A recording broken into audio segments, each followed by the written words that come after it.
اللہ الرحمن الرحیم۔ شروع اللہ کے نام سے جو نہایت مہربان اور رحم کرنے والا ہے۔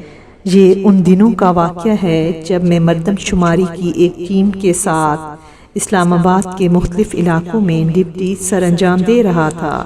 میرے ساتھ عملے کے متعلقہ لوگ بھی ہوتے تھے، تاہم بعض اوقات اندراج کا کام میں اکیلے بھی کر لیا کرتا تھا۔ اس دوران میری ڈیوٹی بازار حسن میں لگ گئی، جہاں آج بھی بلبل ہزار داستان کے سامنے بلڈنگ قائم ہے۔ آفس کی طرف سے دی گئی ہدایت کے مطابق میں گھر میں مقیم لوگوں کے پہلے شناخت کرتا تھا کہ وہ رجسٹرڈ ہیں یا نہیں۔ اگر رجسٹرڈ افراد کے علاوہ کوئی دوسرے اس گھر میں موجود ہوتے تو میں ان سے پوچھ گچھ کرتا کہ پہلے رہائشی کدھر تھے وغیرہ وغیرہ۔ سروے کے دوران میں نے ایک گھر پر دستک دی، مگر کافی دیر تک جب کوئی باہر نہ نکلا تو جھجلا کر دوبارہ زور سے دستک دی۔ دیر بعد ایک 9-10 سالہ بچی نے دروازہ کھولا اور مجھے دیکھ کر رٹے رٹائے طوطے کی طرح کہنے لگی، ہم وہ نہیں ہیں جو آپ سمجھ رہے ہیں۔ میں نے حیرانی سے اس بچی کو دیکھا اور شفقت بھرے لہجے میں کہا، بیٹا میں بھی وہ نہیں ہوں جو آپ سمجھ رہی ہیں، اور میں مردم شماری کے سلسلے میں آیا ہوں، گھر کے کسی بڑے کو باہر بھیجیں۔ بچی کچھ سمجھی یا نہ سمجھی مگر دوڑ کر اندر چلی گئی۔ چند منٹ بعد ایک سہمی ہوئی خاتون دروازے پر نمودار ہوئی۔ میں نے شائستگی سے سلام کیا اور اپنے آنے کا مقصد بتایا تو اس کے چہرے پر اطمینان سا پھیل گیا۔ کہنے لگی، آپ اندر آ جائیے ورنہ ابھی یہاں بھیڑ لگ جائے گی۔ میں جھجکتا ہوا اندر چلا گیا۔ نہایت سادہ سا کمرہ تھا، خاتون بھی بازار حسن کی نہیں لگتی تھی۔ جب میں نے ان کے گھر کے افراد کی تفصیل مانگی تو کہنے لگی، بھائی مجھے یہاں آئے ہوئے 2 سال ہی ہوئے ہیں، اس سے پہلے اس گھر میں کون مقیم تھا مجھے معلوم نہیں۔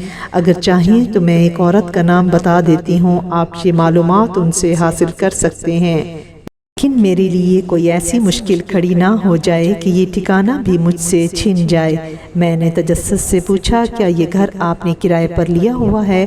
اس خاتون نے، جس کی عمر 35 کے لگ بھگ تھی، ایک ٹھنڈی سانس بھری اور کہنے لگی، میں آپ کو ساری حقیقت بتا ہی دیتی ہوں کیونکہ آپ مجھے بھلے مانس انسان لگتے ہیں۔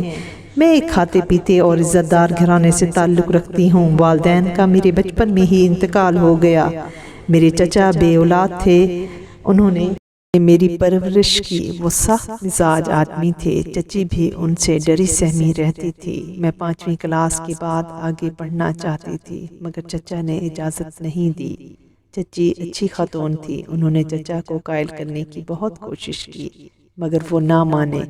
15 سال کی عمر میں میری شادی ایک خوشحال گھرانے میں کر دی۔ کے بعد زندگی اچھی گزرنے لگی، 4 بچے ہوئے۔ اس دوران میرے چچا چچی حج پر گئے تو ٹریفک کے ایک حادثے میں ان کا انتقال ہو گیا۔ میکے میں اب میرا کوئی نہیں رہا تھا، سسرال بھرا پڑا تھا، سب کا مشترکہ کاروبار تھا۔ میرے بچے اچھے سکول میں زیر تعلیم تھے کہ قدرت نے ایک بار پھر میرا امتحان لیا۔ میرے شوہر کو پھیپھڑوں کا کینسر ہو گیا اور 1 سال کے اندر ہی وہ ہم سب کو روتا چھوڑ گئے۔ شوہر کے انتقال کے بعد سسرال والوں نے کچھ عرصے تو بچوں کی نازبرداریاں کی، میرا بھی خیال رکھا۔ اس دوران بہانے سے مجھ سے مختلف دستاویزات پر دستخط کرواتے رہے۔ پھر ایک دن مجھے بلا کر کہا کہ اپنے بچوں کو لے کر یہاں سے چلی جاؤ کیونکہ تمہارا شوہر تم لوگوں کے نام کچھ چھوڑ کر نہیں گیا۔ ہم تمہارا اور تمہارے بچوں کا خرچہ زیادہ دنوں تک برداشت نہیں کر سکتے۔ یہ سنتے ہی مجھ پر آسمان ٹوٹ پڑا۔ کافی واویلا کیا، منتیں ترلے بھی کر لیے۔ شوہر کے ایک دوست اس علاقے سے 2-3 کلومیٹر دور رہتے تھے۔ میں نے رکشہ پکڑا اور انہیں اپنی کہانی سنانے ان کے گھر جا پہنچی۔ ان کی بیوی میرے شوہر کے انتقال پر گھر آئی تھی اور کہا تھا کوئی پریشانی ہو تو ضرور بتانا۔ اس تسلی اور آس پر ان کے گھر گئی، لیکن وہاں پہنچ کر پتہ چلا کہ وہ لوگ 6 ماہ پہلے کراچی شفٹ ہو گئے ہیں۔ یہ سنتے ہی آنکھوں تلے اندھیرا چھا گیا۔ چھوٹے بچوں کا ساتھ تھا، چند 100 روپے کے سوا اور کچھ نہ تھا۔ بچوں کا پیٹ خالی تھا، انہیں چاٹ کھلا کر آگے چل پڑی، کچھ پتہ نہیں کہ کدھر جا رہی ہوں۔ تک پہنچی تو بچے تھک چکے تھے، مجھ میں بھی ایک قدم بڑھانے کی سکت نہ رہی تو ایک دیوار کا سہارا لے کر بیٹھ گئی۔ شام سر پر آ گئی لیکن مجھ میں اٹھنے کی ہمت نہ رہی تھی، بار بار رونا آ رہا تھا۔ رات کہاں اور کیسے بسر کروں گی، بچوں کو کب تک بھوکا رکھوں گی؟ وہ بیچارے بھی بے حد ڈر رہے تھے، کبھی روتے کبھی کھیلنے لگتے۔ اسی اثنا میں ایک عورت میرے پاس آئی اور کہا، میں بہت دیر سے تمہیں اپنے گھر کی کھڑکی سے دیکھ رہی ہوں، شاید تم لوگوں نے صبح سے کچھ نہیں کھایا پیا ہے، تم کہاں سے آئی ہو؟ کیا ساس نے گھر سے نکال دیا ہے؟ میں نے اقرار میں سر ہلا دیا۔